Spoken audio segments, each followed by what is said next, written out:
Welcome to the Lions Den. The one and only Leo. Where we pour our man. Welcome to the Lions Den. Welcome to the Lions Den. Welcome to the Lions Den, where we pray for our fellow man. Come on, man, get your knowledge. To the Lions Den. Get your facts straight. To the Lions Den. And most importantly, to the Lions Den. Get your name, Jesus. Oh, man. Hello, everybody. Welcome to the Lions Den. This is Leo, and we're just gonna keep on going.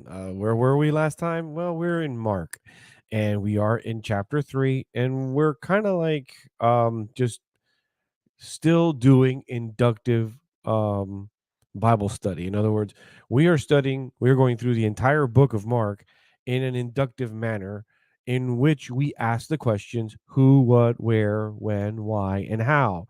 Now, I'm not doing this to kind of beat a dead horse, but basically, it's us studying the Bible together. And that's something that we can all grow from and be together in. So, why not? And also, it kind of does create that habit.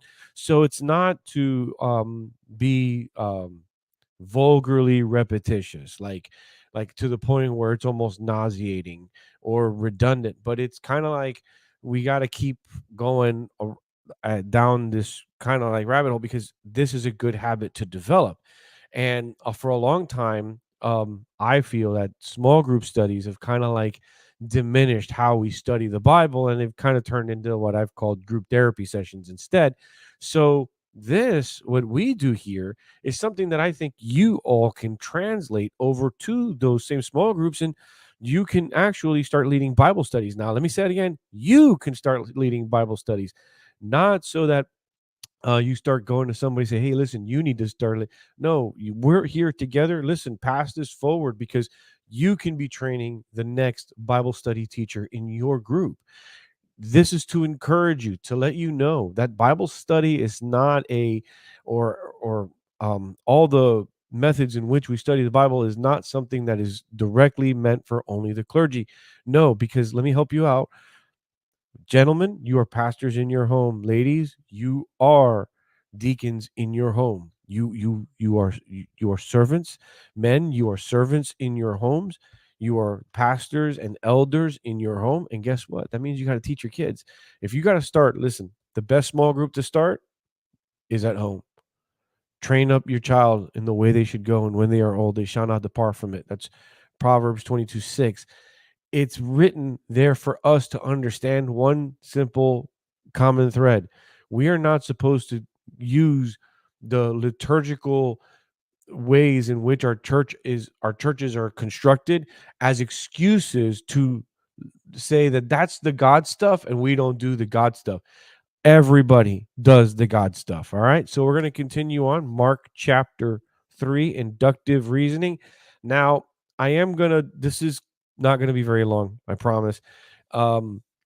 Because I've kind of hit on this before, but I do want to cover just a little bit more than what I've covered previously, just so it doesn't sound too redundant. Now, the question here is going to be a why question. So we're going to read the scripture first, and let's go ahead, read it, and go from there. Now, remember, we're on Mark chapter 3, starting at verse 7, and we're going to read all the way to verse 12.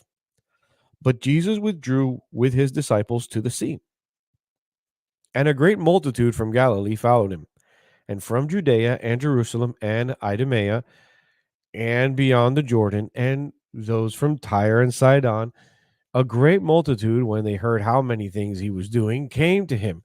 So he told his disciples that a small boat should be kept ready for him because of the multitude, lest they should crush him. For he healed many, so that as many as had afflictions pressed about him to touch him, and the unclean spirits, whenever they saw him, fell down before him and cried out, saying, "You are the Son of God." But sternly he warned them that they should not make him known. And now, there is some controversy into that last verse. I will go over that. But like I said, this isn't really to We've kind of gone over this a little bit, but a question that I've actually gotten is, um, how is it that Jesus being uh, fully man and fully God, how is it that he was always, it almost seemed like he was in fear, because he was always running away from the crowd and he was telling the demons, "Don't tell people who I am." And I think that's kind of a misunderstanding into the text. The first thing we have to talk about is I'll say it, the hypostatic union. That's just um the hypostatic union, it comes out of the Nicene Creed, when we say that Jesus is very God of very God, being in the form of a man. This is where we get fully man and fully God. The the person who actually clarified this theology is Saint Nicholas. And so if you want more information on that, believe me, there's plenty of literature out for that. I'm not that, like I said, I'm going to kind of touch on this a little bit, but I do have to tell people this, because when they hear the fully God part, they kind of block out the fully man part.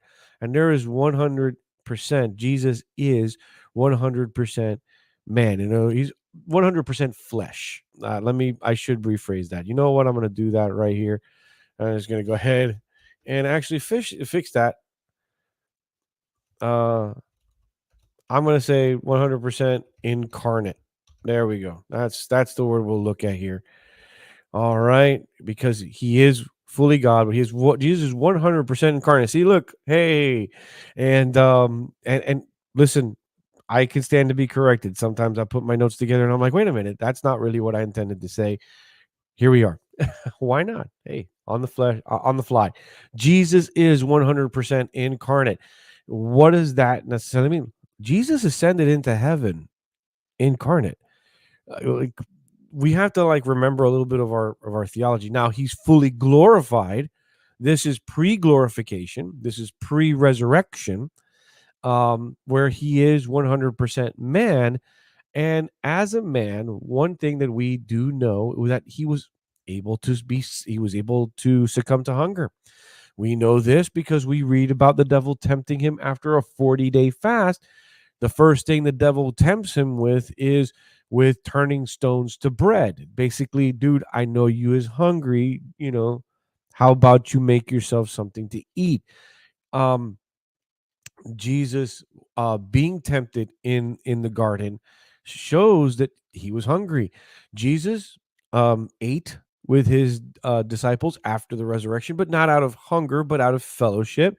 But there were times he would stop there. He would let me tell you something. Jesus had the bodily functions of a human being, and as so, it is safe to assume that as a man, Jesus would succumb to exhaustion. And let me tell you something, and this is as I'm getting ready to hit a very big note on the head. Ministry is exceedingly tiresome.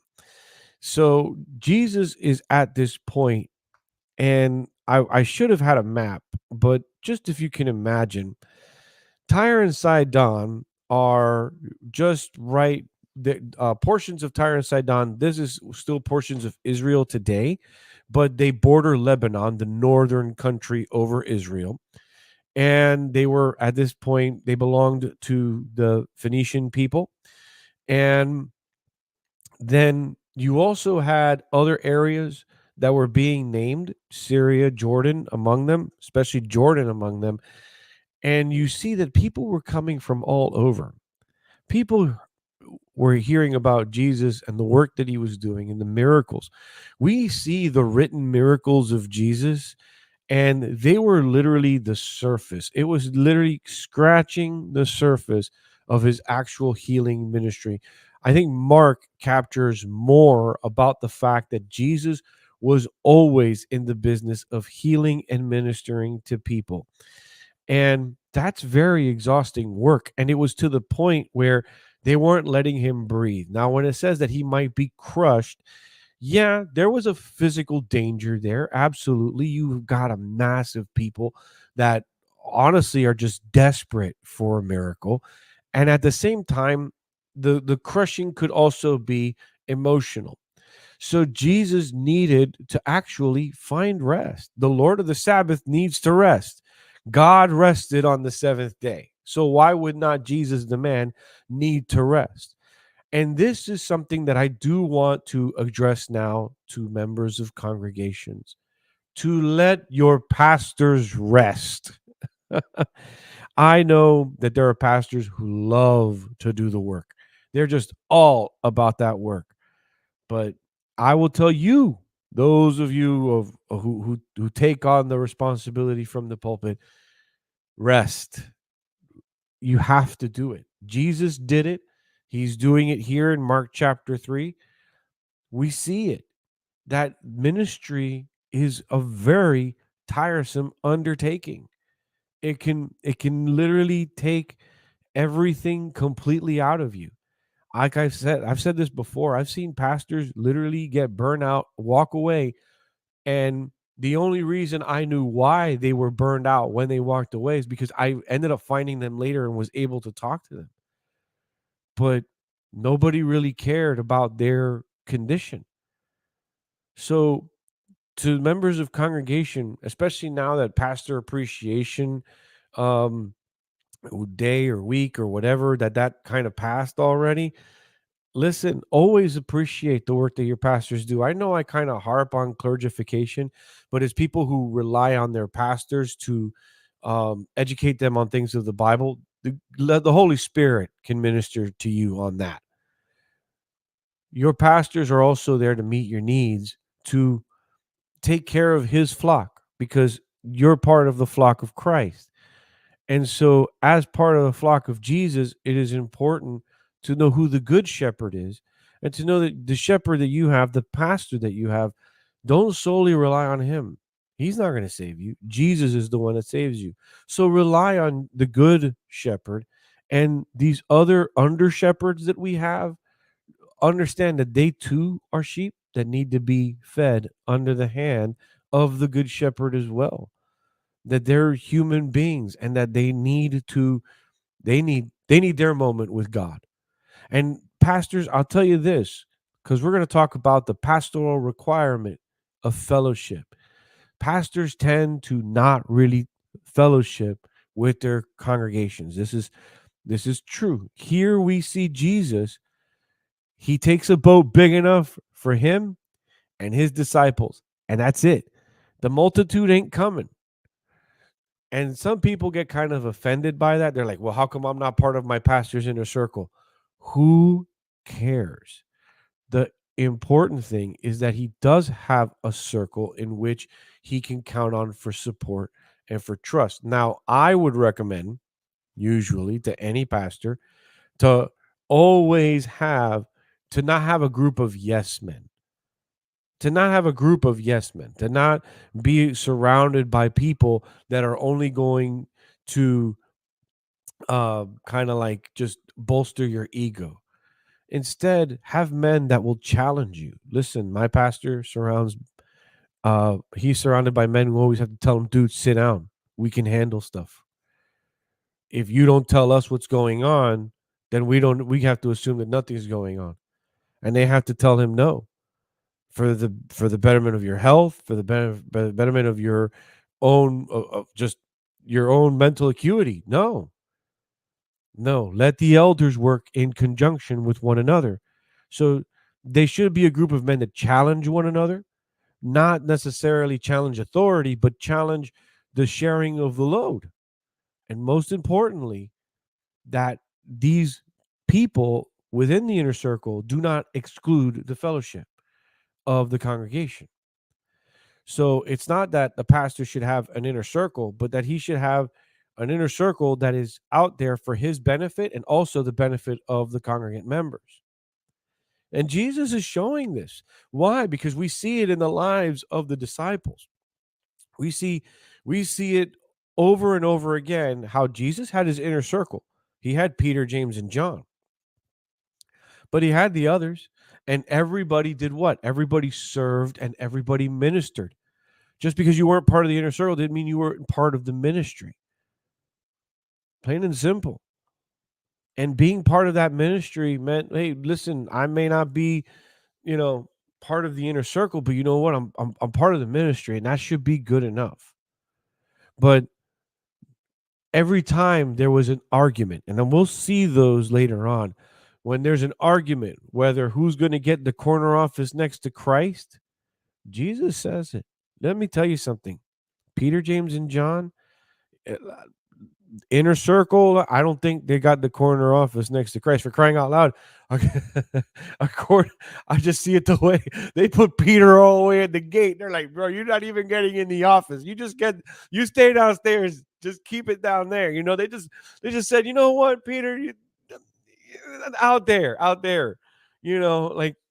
like think about it. He's the guard of the gate. He's not even in the structure. He's like outside the gate.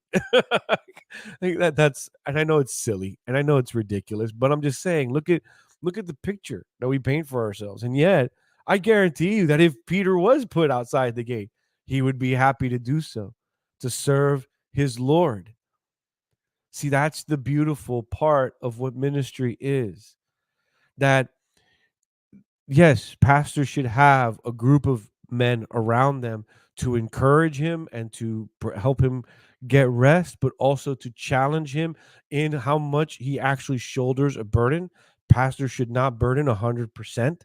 Never. It should be everything should be distributed amongst the elders. There has to be that challenge that's there, but also that challenge exists to do what? To serve the ministry of the church and to serve the outreach of the community. It all has to work together. It can't just be about one person. It has to be about all. It has to be about what? The body. And you see that in Jesus's ministry, the way that everything is structured, that no one is ever really left out. Honestly, no one is, not even Judas at this point is even being left out. They're like, dude, here, like, we know you're stealing, but go ahead and take the money anyway, right? Like that. I know I'm being facetious, but I'm basically laying it out like that. That we have to understand that the liturgical function of a church, when it puts its elders and deacons, and these aren't lofty places. These are places that get down and dirty in the mud in the ministry. And the ministry, yes, it's exhausting, and that is why it's important to have a good core of leaders, and then you have a good core congregation that puts itself together, that does what? Act as one body, not one body, and it's not one head and a headless body warming around. And believe me, there's a lot of churches out like that today. There's a lot of headless churches wandering around, and there's a lot of heads that have no bodies. So we have to be in the church. We have to be all in one accord. And Jesus gives us that.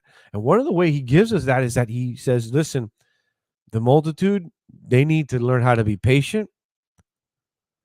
And we need time for refreshment, and we need a time to rest. Ministers need their rest. So members of the congregation, please remember that. And then we can't forget that Jesus is fully God, and he gives an honest warning.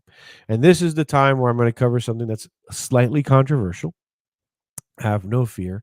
Just going to hit you guys with this really, really easy right here, just so we remember what it was.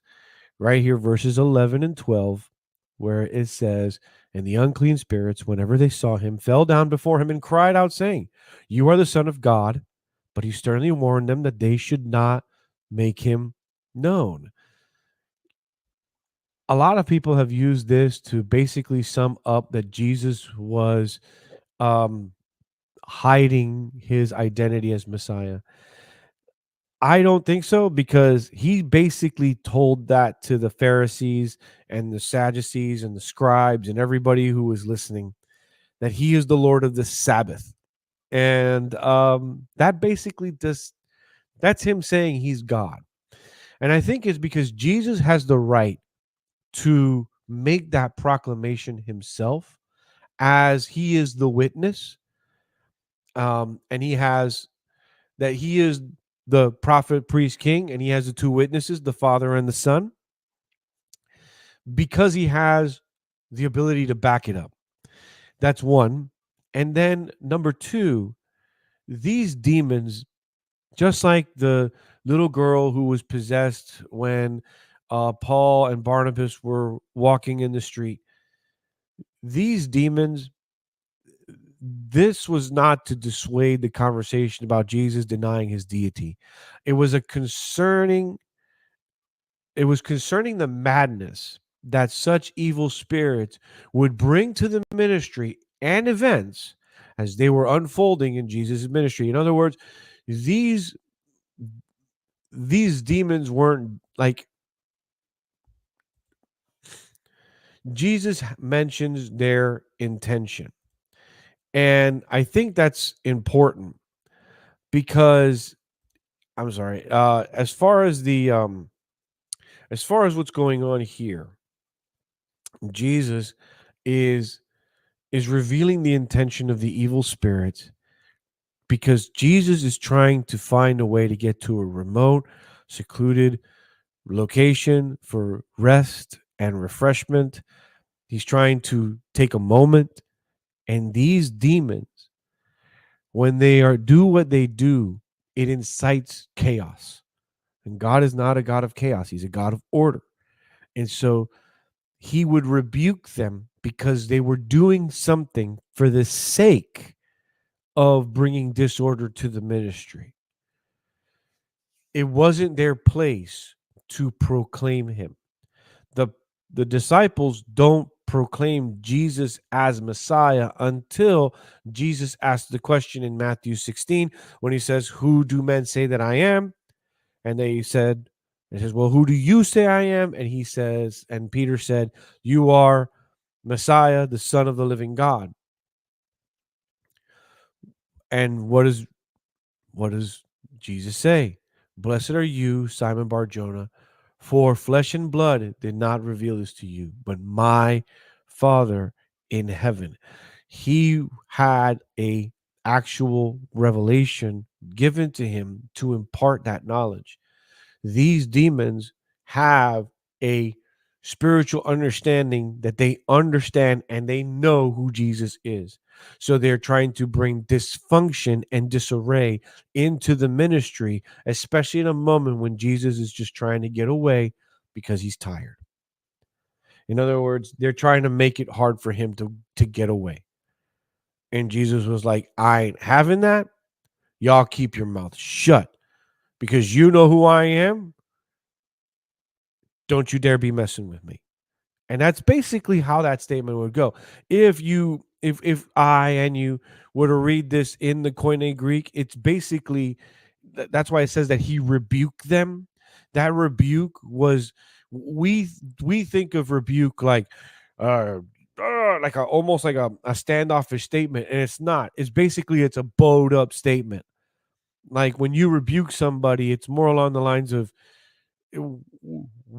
one of two things is going to happen. Either I'm going to spank you or I'm going to put you down. Either way, your feelings are going to get hurt and you're going to have to change the way you're being. It's a very confrontational kind of thing. It's not more along the lines of stand and get away. It's more like, if you really want to do this, we're going to get down. It's going to get dirty and you're not going to come out on top. And that's kind of the rebuking that Jesus is giving. But we don't really understand that because in our idea, the word rebuke has a very standoffish kind of feeling or connotation that it gives.